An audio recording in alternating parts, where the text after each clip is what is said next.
Hello, everybody. So, I just wanted to talk about Cheshire's video real quick. I have my own opinions that I'm going to keep for the end, but I want you guys to hear this small audio clip, and then I'm going to link the video in my description if you guys have not seen it because it is a must watch. I really encourage you guys to look at the video, all 50 some minutes. It is some great entertainment, and it's basically describing the Katie Joy that we all know today. However, I just wanted to put in the small clip about the Facebook group. Now, prior to this, the person who Cheshire was interviewing said that Katie got caught like calling some kids ugly and talking about people in the group being rednecks and stuff. And I was like, wow, this is definitely Katie Joy in the flesh. That's why I still think that those text messages are real. She's a fucking hateful ass bitch. Period. So I'm just gonna play you like a 6 minute clip, but I want you guys to go and check out the full 50-minute video on Cheshire's YouTube that's gonna be linked. Then it was a lot of manipulation behind the scenes. Then everybody started talking and it got called out. And then she deleted her Facebook. Okay. Does I that see. make So, sense? yeah, so Like that she was talking to people individually, but not posting in directly the to group. the group, like Exactly. Like threatening any saying, of the things that were. exactly, saying, I never said these things. I never would say these things. You guys know me better than this. Why is no one defending me? Blah, blah, blah, blah, blah. Things along those lines. Oh, yeah. So, Why aren't people defending me against the accusations that are made against me? well, because Obviously, at that's that the point problem. it was just accusations. When everything came to a head, like, so accusations were made. She goes behind the scenes and is, messaging people saying I would never do this. And then the screenshots came out. And once those were there was no way for her to defend what had happened.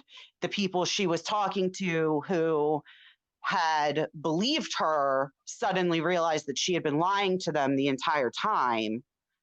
So then that's when Facebook was just deleted. She just disappeared, blocked all of us, wouldn't respond to anything.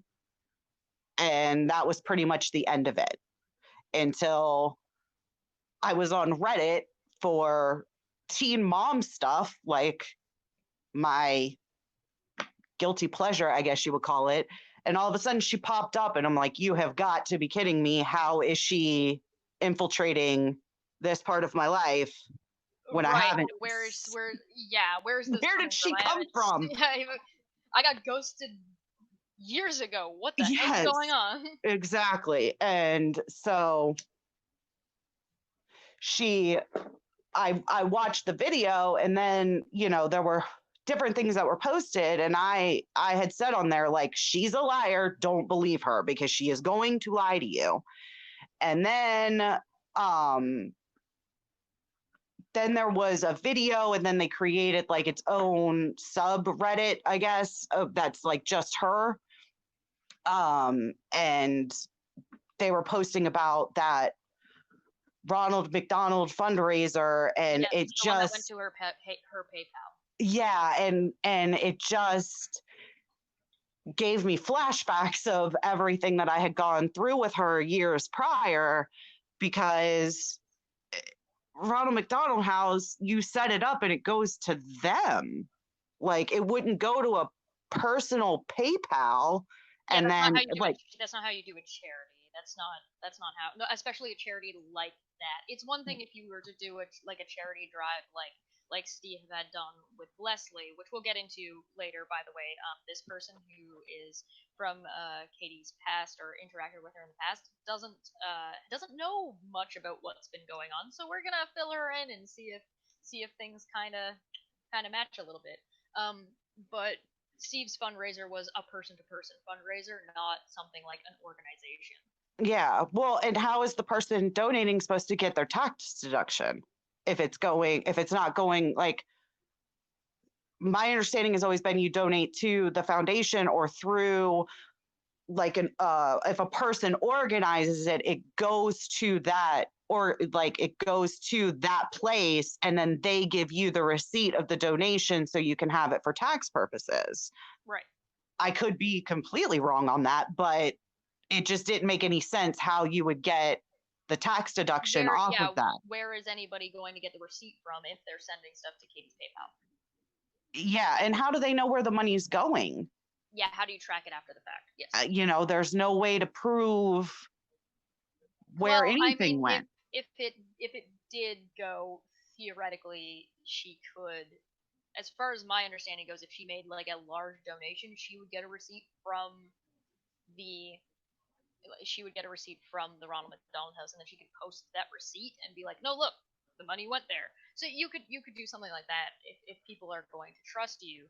But at the same time, is that she then going to go through all of the donations that she got during that time and then send receipts out to all of the individuals for the amount after the fact?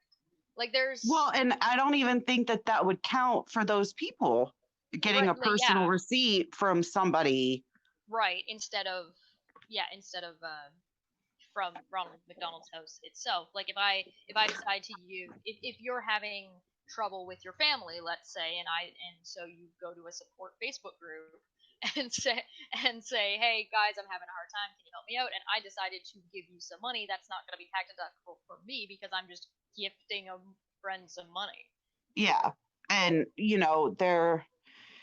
I don't know, I just didn't want people to be taken advantage of Right. because it's not fair to these people who are going to try and do something good. Right. And I've just seen her manipulate people and lie so much that I just, unless it's completely legitimate, you shouldn't trust it because Right. she'll spin anything. She'll spin anything. Yeah, And and there were you can go back, anybody who's interested in going back and looking at that live stream that she did about the Now, if you guys are still here after watching that clip and you haven't clicked off to go watch the entire video of the interview, I would just like to say that what gets me the most is that the same way that Katie Joy did this small group of friends who are trying to support each other through pregnancy is the same way she did on YouTube. And then she starts going into how, Katie Joy had always wanted to be the center of attention. Something was always going wrong in her life. She's very dramatic. Everything in her life is very traumatic. And she takes these donations to build her house, get new houses, the same way she takes the money from the Amber Portwood story, which she claimed was not monetized, and buys a whole new living room, gets lip implants or chin implants or whatever else she was going to do. But I just felt like it was typical Katie to cry to her fans after this interview that somebody was talking about her child, when in fact, once again, nobody said anything about her child. And it's clear to me now that she's using this child tactic because she knows that her brainwashed fans and supporters are not going to double check what was said and see if anything was said about her child. But even this is a little dramatic for her. You know what I'm saying? So Ronald McDonald House was brought up like one time, but nobody ever said anything about her child. I'm confused. So continually attacking my child's illness will be the downfall of these creators, stooping to these levels. Discussions surrounding his eligibility for a wish trip, really? We didn't even use Make a Wish. I wouldn't wish what my son has been through on anyone. Shame on all of you. Wake up. You are on a live stream talking about a 7-year-old boy that has had multiple life threatening conditions and neurological disabilities. You are targeting a child with a disability. Do you not see how sick that is? Cheshire, instead of blindly following SM, which is Steve McCray, how about consider the impact your words have on families like mine? From December 2017 through August 2018, my son had 3 brain surgeries, a brain bleed, and open heart surgery, none of which can be faked. Now, while I sympathize for this, and I'm not even going to go into whether I believe all of this or anything like that, what I'm saying is nobody said anything about her child, and it's getting old. And I'm sick of it because I'm sick of her using her own child as leverage in this game. And I'm sick of people not seeing that she's doing that. Everybody on the internet is not talking about her child. She's already accused so many people of talking about her child. And the same way that her fans didn't fact check to see if I was talking about her child. They're not fact checking to see if Cheshire is talking about her child. They're just going, shame on you, shame on you. Some people are so low. And you guys would not understand. And then she goes to recite the story about her child again. Wake up, people. Nobody has said anything about her child. She's using this as a pawn. And then for her to always not just say my child, but my child with disabilities, but my child who almost died, but my child with fragile health. It's always like that. It's never just my child. You know what I'm saying? If people can't see that she's using this as a pawn by now, come on. I also see that she's feeling herself now. Like, she's making memes about Leslie. She's making memes about Steve. And she's like, well, that's what they get for messing with me. So now you are on board for bashing Leslie and what about me and woe is me once again. Y'all did this. Y'all did this by flip-flopping just like Unirock flip-flopped all because he was mad at Steve. Y'all did this. Okay? Instead of putting the heat on her for all of the grief she has caused and all of the things that she caused, people are, I'm sorry, Katie. I'm sorry, Katie. Got her feeling herself on Twitter. So now she's throwing all these shots. Make the poor girl delete. Okay? Make her delete her way of income. And then Katie wants to say, I deleted my social media too, but I was strong enough to come back. You deleted your social media because those texts got released. The same way you deleted your social media when those screenshots got released in your Facebook group where you were talking about all them kids being ugly. Okay? And you was like, no, I swear to God, I would never say anything like that. Are you kidding me? And then when the proof came, you deleted everything and blocked all the girls and the members and they ain't seen you for 18 years. Then you do the same thing right here, but you're not dumb enough to delete YouTube because that's your stream of income. So you decide to take the heat. Yeah, you said it, but you're going to take the heat and just deny because you have nothing, like, that is your stream of income now. You can't just delete it. You can't just turn away from it, okay? And I hate that it's even got this far because now it's just messy. And I can't believe that Leslie, got bullied off of social media the way that she did, the way that y'all flip-flopped so fast for a damn crystal ball that's been disrespecting people since day one. I've literally seen people on her Twitter like, can you please unblock me from your YouTube? Can you please unblock me from your face? I'm sorry for what I said. I should have never believed Steve. It wasn't Steve. It wasn't Steve. It was the Teen Mom universe who didn't like her. I don't know what y'all talking about. We didn't like her. We said that she was snarky. We said that she was rude to people. Okay, then Rue outed her for not having any sources at MTV. And then I think Rue got in contact with Steve, or Steve seen it. Then Steve was like, yeah, she did so and so to me. And that's how everybody kind of gravitated towards Steve, like the Teen Mom community gravitated towards Steve. Y'all acting like y'all forgetting how it started. And then Unirock got in it, okay? And then Leslie decided that she had to distance herself. So she made a video saying, this is why I'm distancing myself.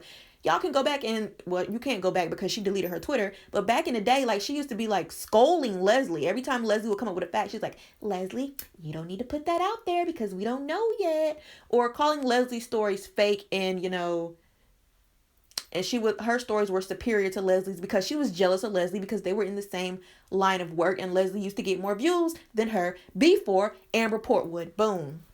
Because y'all didn't know the full story. Y'all sitting here apologizing to her when nothing has changed. Nothing has changed. She's still a bully. She's still mean. She's still a con artist. She raised $95 for herself on PayPal. Y'all can go check that. But she's saying it's the Ronald McDonald Foundation. It's like, I didn't understand what y'all were apologizing for the other day. Didn't understand because people have come into this shit, but we've been here since day one saying that we don't like her because of how she treats everybody, people who comment, people who do this and the third on Teen Mom. I just don't understand why y'all, I'm sorry, Katie, like, for fucking what? This woman needs fucking help. She's mean as hell. She's a con artist. She's lying to all of y'all. Listen to what this woman has to say on this damn interview. It's clear that she's doing the same thing with y'all, lying her way through, and she does it so well and so good that y'all actually do believe that this is a desperate middle-aged woman with no friends. That might be true, but that is the sweetest thing ever because she lies so good and she keeps bringing up her child and y'all feel sorry for her. Just tell the truth. Just tell the truth. So y'all want to empathize. I'm an empathizer. I empathize, but I can see bullshit from a mile away, and that's what Katie Joy